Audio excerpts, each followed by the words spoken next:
પારડીના ખડકીમાં અસ્થિર મગજના યુવકે 108 એમ્બ્યુલન્સના ચારેય ટાયરને ચપ્પુ હલાવી પંચર કરી દીધા.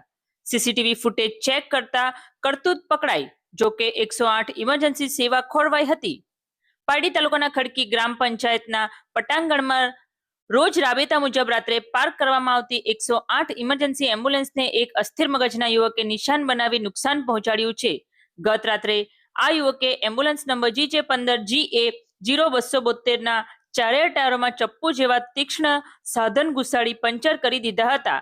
એટલું જ નહીં, તેણે કોઈ સાધન વડે એમ્બ્યુલન્સના ડ્રાઇવિંગ સાઇટના દરવાજાનો કાચ પણ તોડી નાખ્યો હતો. સવારે જ્યારે 108ની ટીમ ફરજ પર પહોંચી ત્યારે ગાડીની આ દશા જોઈને સ્તબ્ધ થઈ ગઈ હતી.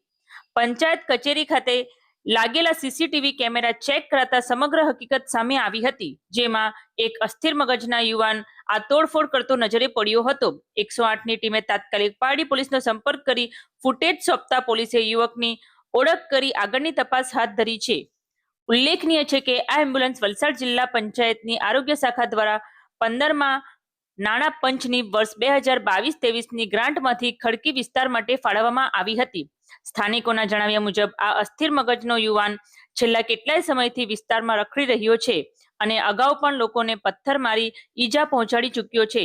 આ ઘટનાને પગલે આજે આખા દિવસ દરમિયાન ખડકી વિસ્તારમાં 108ની કટોકટીભરી આરોગ્ય સેવાઓને માઠી અસર પહોંચી છે, જેના કારણે ગ્રામજનોમાં ભારે ચિંતા અને રોષનો માહોલ જોવા મળી રહ્યો છે.